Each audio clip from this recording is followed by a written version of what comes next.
L'Algérie vient d'annoncer un projet scientifique révolutionnaire qui pourrait bouleverser définitivement la production énergétique mondiale. La construction d'un réacteur de fusion nucléaire expérimental capable de recréer les conditions du Soleil et de produire une énergie quasi illimitée, propre et sans déchets radioactifs.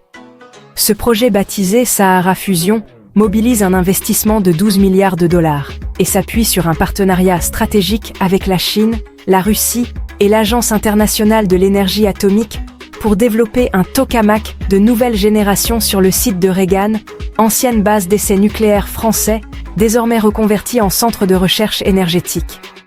Si ce projet atteint ses objectifs d'ici 2035, l'Algérie rejoindrait le cercle ultra restreint des 7 nations maîtrisant la technologie de fusion contrôlée, aux côtés des Media Group, Timeline Animation with Algeria joining World Powers, World Map highlighting 7 fusion nations including Algeria, Scientists celebrating breakthrough in high-tech Labeyestock distribute equally, États-Unis, Chine, Russie, Japon, Corée du Sud et Union européenne via le projet ITER. Cette ambition démesurée suscite autant d'espoir que d'incrédulité dans la communauté scientifique internationale. Les partisans y voient une opportunité historique pour un pays saharien disposant d'espace illimité et d'expertise nucléaire héritée de son programme civil des années 1990. Les sceptiques soulignent la complexité technique colossale d'une technologie que les puissances scientifiques mondiales peinent encore à maîtriser après 60 ans de recherche et des centaines de milliards de dollars investis sans succès commercial.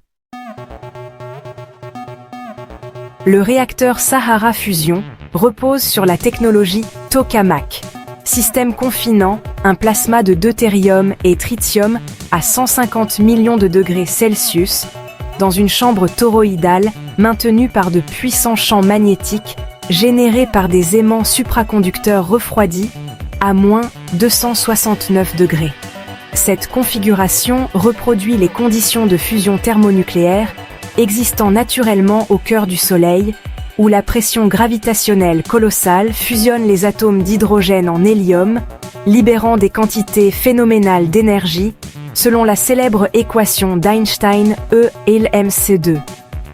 Le tokamak algérien mesurera 28 mètres de diamètre pour une hauteur de 32 mètres, dimension comparable au réacteur chinois East, mais inférieure au géant ITER français, qui atteint 60 mètres de diamètre. Cette taille modeste vise à réduire les coûts de construction tout en permettant d'atteindre des performances suffisantes pour démontrer la viabilité technique de la fusion contrôlée en conditions sahariennes. L'infrastructure de Sahara Fusion s'étend sur 450 hectares dans le désert de Regan, comprenant le bâtiment principal du tokamak, entouré d'un blindage en béton de 4 mètres d'épaisseur, protégeant contre les neutrons de haute énergie produits par les réactions de fusion. Les unités de production de tritium, les systèmes de conversion thermique transformant la chaleur du plasma en électricité via des turbines à vapeur conventionnelles, et les laboratoires de recherche accueillant 850 scientifiques et techniciens algériens et internationaux. Une centrale solaire photovoltaïque de 500 MW alimentera le site durant la phase de démarrage, nécessitant des quantités massives d'électricité pour chauffer initialement le plasma et maintenir les systèmes cryogéniques avant que le réacteur n'atteigne l'autosuffisance énergétique, produisant davantage qu'il ne consomme. Le consortium scientifique dirigeant Sahara Fusion réunit le commissariat algérien à l'énergie atomique, l'Institut chinois de physique des plasmas, l'Institut russe Kourchatov, spécialisé en fusion nucléaire, et des équipes françaises du CEA, apportant leur expertise acquise sur le projet ITER. Cette coopération internationale s'explique par l'intérêt mutuel des partenaires.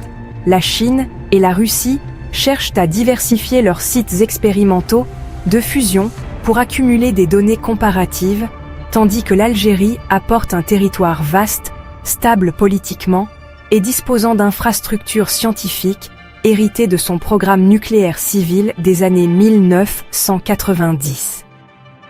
Le calendrier prévoit l'achèvement de la construction en 2032. Les premiers tests de confinement plasma en 2033. Et l'atteinte du seuil de rentabilité énergétique, produisant plus d'énergie qu'elle n'en consomme en 2035. Objectif ambitieux jamais atteint durablement par aucun réacteur de fusion existant malgré 70 ans de recherche mondiale. Le projet Sahara Fusion soulève des questions fondamentales sur sa faisabilité réelle et ses ambitions affichées. La fusion nucléaire contrôlée demeure le Graal énergétique poursuivi sans succès depuis les années 1950, avec des projets comme ITER, accumulant 40 ans de retard et des dépassements budgétaires, atteignant 400% des estimations initiales. Affirmer qu'un réacteur algérien atteindra la rentabilité énergétique en 2035 alors que les installations les plus avancées au monde peinent à maintenir le plasma stable plus de quelques minutes, relève soit d'un optimisme scientifique audacieux, soit d'une communication politique déconnectée des réalités physiques. Les scientifiques indépendants interrogés expriment un scepticisme poli, soulignant que maîtriser la fusion nécessite des décennies d'expérimentation progressive et des investissements dépassant largement les 12 milliards annoncés. Le bénéfice stratégique pour l'Algérie reste néanmoins réel, même en cas d'échec technique partiel. Ce projet positionne le pays comme acteur scientifique crédible, forme des centaines de physiciens et d'ingénieurs nucléaires de haut niveau, et développe des compétences transférables vers d'autres secteurs technologiques avancés. La coopération internationale attire également des investissements en recherche et développement, créant un écosystème scientifique durable au-delà du seul projet Sahara Fusion. Si ce réacteur atteignait effectivement ses objectifs, les conséquences seraient effectivement révolutionnaires pour l'humanité entière, pas seulement pour l'Algérie. Une énergie quasi illimitée, propre et accessible transformerait radicalement l'économie mondiale, résoudrait la crise climatique et éliminerait les tensions géopolitiques liées aux ressources énergétiques fossiles. Sahara Fusion représente donc soit une révolution énergétique historique, soit un projet scientifique ambitieux aux résultats incertains. Le temps seul départagera ces deux scénarios, mais l'audace de tenter mérite reconnaissance dans un monde où l'innovation radicale devient rare.